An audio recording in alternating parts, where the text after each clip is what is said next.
Welcome back. This is episode 251. This week I'm talking financial advice, and specifically financial advice given by radio host Dave Ramsey.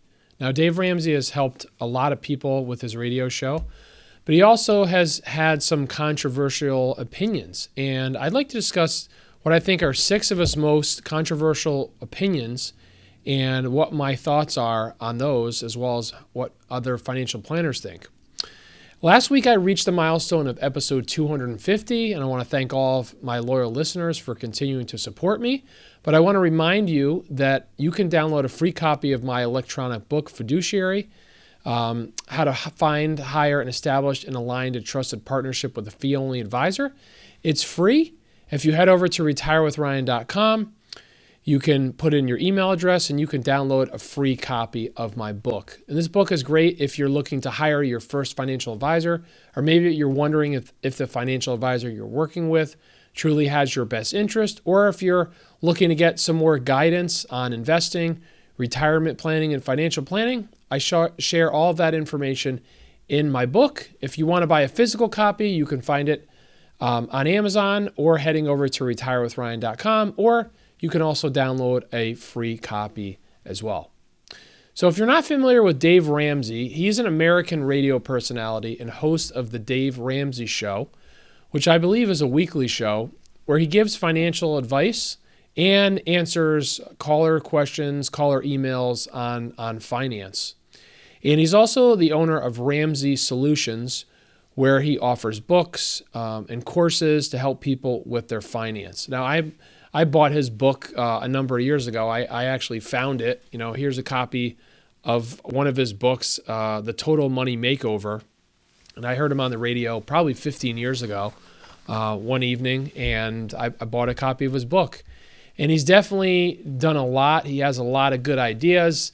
Like, he's a big proponent of, spending less than you make, right? Sounds simple, but in the consumer-driven economy that we're currently in, a lot of us spend more than we make. So living within your means is obviously a very important financial concept. And he encourages people to use debit cards and cash to pay for a lot of things, so that you're not getting into credit card debt and really trying to live below your means. But there's also things that he preaches to his listeners, things that he talks about in his book that are really outside the norm of generally accepted financial planning advice and recommendations. So those are some of the things that I want to talk about, because there may be things that you heard, or maybe things you're even using in your financial life. And, some of these can be somewhat detrimental.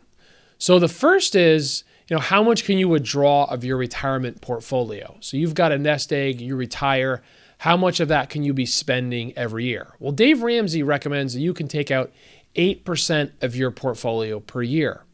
So where does he get that information? Well, he believes that based on looking at past stock markets, that you could earn anywhere from 11 to 12% per year. So if, let's say you're earning 11% per year in your portfolio in retirement, that therefore you could then take out 8%, because you'd be replacing that 8% you're taking out with your 11% return. And then additionally, you could increase your income over time for inflation by 3%. Now, that is a very, very high assumed rate of return, 11%. And I would say that's extremely flawed. That's probably one of his most controversial opinions, because most portfolios will not make an 11% return over the assumed retirement, that time horizon that someone could have. So most people in retirement could probably safely assume 6 to 8% return, somewhere in that ballpark, because we don't know what stocks will return. There's certainly periods of time where they return more than 11% over, let's say, a 5 or 10-year period. But there are other periods of time where they don't return anywhere near that. So if you're assuming 8% that you could take out every year, you're going to run into a lot of trouble potentially, and you could run out of your nest egg very quickly. So most financial experts would agree. There's a lot of studies and data that backs this up, but somewhere between 4 and 5% is a safe withdrawal amount for a retiree.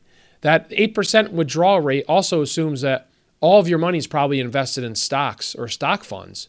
Because if you have some of your money in bonds and cash, which you probably should do, that's going to lessen your potential return somewhere in the neighborhood of 5 to 7% or 6 to 8%, whereas you're never going to make 11%, but that's fine because you don't need to live a comfortable retirement. You're also going to not go through extreme volatility. If you have a portfolio of 100% stock funds in retirement, you could see a 20, 30%, 40% decline in your portfolio. That would really be catastrophic. So this is definitely an opinion that I think is very dangerous. One of his next controversial opinions is that he's really a fan of paying off debt. And even if that means not contributing to your retirement plan. So debt is certainly not a good thing. There's a lot of people that get into high debt. They get into high debt usually through credit card debt, could be student loan debt, could also be medical bills.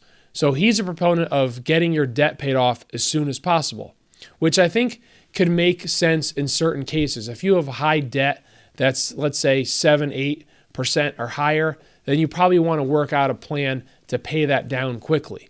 But I wouldn't pay that off to sacrifice saving for retirement, because it is extremely important that you save for retirement, that you build up your retirement nest egg. And that means I would suggest contributing to your retirement plan through work, at least getting what the match is from the company. And then it's up to you if you want to contribute even more than that. Probably most people should be saving somewhere from between 10 and 20% of their salary into their retirement plan. That's how much is usually necessary so that you're going to have a comfortable retirement. But I would make sure you come up with a plan that can try to achieve both paying off your high interest debt, but also saving for retirement. Because if you're just focused off paying off your debt, you're not saving for retirement, you're saving a very little amount, you're missing out on the compounding effect that happens with your 401k, with your investments that you're saving into. So I wouldn't not contribute to a retirement plan to pay off debt. I would make sure that you're contributing to your retirement plan and paying off debt at the same time. His number 3 controversial opinion is he's a proponent really of Roth 401ks only, Roth accounts only.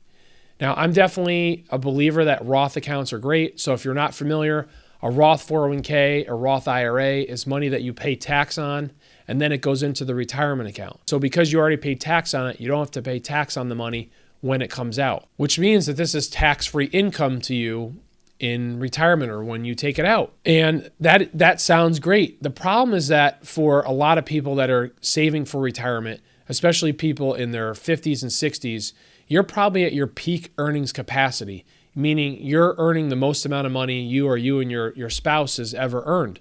So you probably should think about putting money into the pre-tax account, not the Roth account, so that you get the tax deduction on the money. Let's say you're in the 22% federal bracket and maybe you also have state income tax. So you're paying 30% tax on every dollar that you earn. If you put that into your 401k account on a pre-tax basis, you're saving 30%. So if you put $10,000, let's say, into your 401k, that just saved you $3,000 on that money. However, if instead you put that into the Roth account, you're going to have to pay $3,000 on that money first, and then it goes into your Roth account. So it takes a while for the taxes that you've given up by putting it in the Roth account to catch back up, because you're only putting in $7,000 in my example versus $10,000. So for a lot of people, especially those close to retiring or people with very high income, the Roth account is not the best idea. You probably want to think about the pre-tax account because of the fact that you'll probably be in a lower tax bracket when you retire. So not looking at any pre-tax funds, I don't think is a great suggestion. Now, I couldn't end up being wrong if we have very high tax rates in the future. Maybe people that have Roth accounts are very happy, but there's also the possibility that Roth accounts become taxable in the future. It's possible that Congress could pass a law that says now Roth accounts are taxed at a small tax percentage, maybe 5% or 10%. So maybe they end up not being as great as you thought they were. So that's why I think this is not the greatest advice, because you're really ignoring the whole pre-tax deduction that is very beneficial for people in a high tax bracket or high earners, or people that will be in a lower tax bracket in retirement, because other than the Roth, or than the 401k, I should say, the company retirement plan, many people don't have a lot of other deductions that they can be taking. So controversial tip number 4 from Dave Ramsey is regarding his investing philosophy. So Dave Ramsey is really a proponent of mutual funds, which on the surface is not a bad recommendation, but he's a fan of active mutual funds. So I've talked in the past about active versus passive. Active mutual funds, the goal is to try to outperform the market. So let's just say the market was the S&P 500. Those are the 500 largest stocks in the US. You could easily buy a fund that just tracks that index for a very low cost. But instead, if your goal would be to pick 30 or 40 stocks of those 500 that you thought were going to do better over the index over the next 5 years, then you could buy those stocks. Well, the problem is that active management, that's what that is, trying to beat the market, has a lot higher cost than just buying an index fund. Active management funds on average cost around 1%, and you can buy many index funds for less than 0.1%. So that additional cost you're paying is reducing your return. So that could go right to your bottom line, and that could be a savings of 1% per year, possibly even more, because there are a lot of 401ks that have very high cost mutual funds that are 1.5%. So not really being a proponent of index-based investing, he's really costing his listeners potential money in their pocket. Now, I went on his website because I read this years ago and I wanted to make sure it's still the case, and it is. There's actually a quote on his website that says, saving money in fees won't make you rich. And though that might be true, it's still going to be a difference in your return over the long term.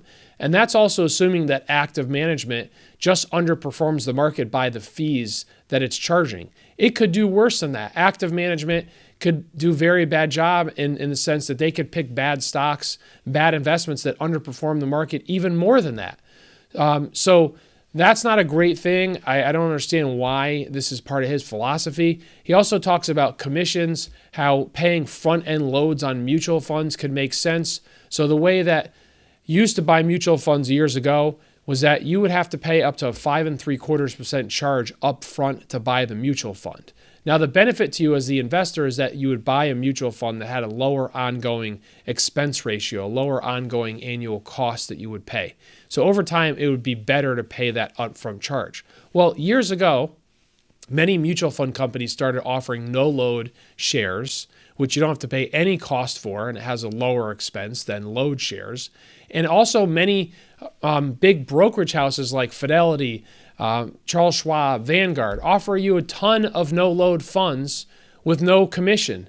So there really is no reason to be paying a commission on a mutual fund, to be paying 5.75% up front. He mentions on his website that it helps to compensate your broker or your advisor for their time. Well, it is true, but there are better ways that you could compensate them. You could pay them an hourly rate if you work with a fee-only financial planner, a flat fee rate, or even a percentage of your portfolio to manage your portfolio and provide you ongoing financial planning advice would probably be better for many people than paying high-cost, actively managed funds and high upfront commissions. So this is also not great advice that he gives to his listeners. Now, I will say that there are some active funds that do outperform the market over the long term, so you could get lucky and pick one of those, but by and large, it's very hard to beat the markets. So I'm a proponent of using index-based strategies for my clients. That can easily be done probably in your 401k, or it could be done with an IRA with Schwab, Fidelity, or Vanguard. So this is something I definitely disagree with him on, and a lot of people in my profession would share my belief that this is not great advice that he's giving his listeners. Controversial tip number 5 is his advice on housing. So I mentioned earlier that Dave Ramsey is a big fan of paying off debt, and I certainly agree with him there. But some debt you might not want to rush to pay off. There are many listeners who probably have a mortgage rate that's sub 5%. So if you have a mortgage rate at 4% or 3%, maybe even in the 2% range, why would you rush to pay that off? Now, it's great to be debt-free, and let's say it was $1,500 a month that you're paying. Now you don't have that $1,500 a month payment. That's true. But hopefully you could invest your money and you could earn more than 3 or 4% interest that you're paying on your mortgage. So that would help you to continue to build your nest egg, to build your retirement savings rather than rushing to pay off this debt. So that's not something that I'm really a big fan of. He's also recommends that you should try to buy a house with a 15-year mortgage. And that certainly is great because there is a lot of savings that you have in a 15-year mortgage versus a 30-year mortgage. The problem, however, is that makes it unaffordable for a lot of people to buy a home. A home is a great investment for many people. For a lot of people, it's a way that they build wealth because not only are they paying down the debt in their house and building equity, but their house is also going up in value. So by telling people that only get a mortgage based on a 15-year mortgage, what you can afford, that makes housing unaffordable for a lot of people. So I don't think that's great advice. Additionally, a 30-year mortgage is not the best thing in the world, but you can get a 30-year mortgage and you can make some extra payments. You can make an extra payment a year. That'll cut that down by about 7 years, and you can make even more extra payments where it makes sense, especially if you do end up buying a house where you have to pay a 7 mortgage. If it's a newer mortgage that you're taking out and you're paying a 6 or 7% interest rate, maybe you do want to pay that off faster. But I wouldn't not buy a house because you can't afford one, because you can't afford the payment on a 15-year mortgage. I would say it's always a good idea to try to have your total debt to be under 35%. So your total debt, that would include your mortgage debt, student loans, any other debt you have, be under 35%. That should leave you enough money to be able to then pay your other bills and save towards retirement. If you could get that under 30%, just looking at your mortgage, that's even better. So if that's still the case and you have a 30-year mortgage or maybe a 25-year mortgage, that's okay. And again, if it's a low interest rate mortgage, I wouldn't rush to pay it off. You're probably better off investing your money over the long term. You're going to make more than rushing to pay off a 3 or 4% mortgage.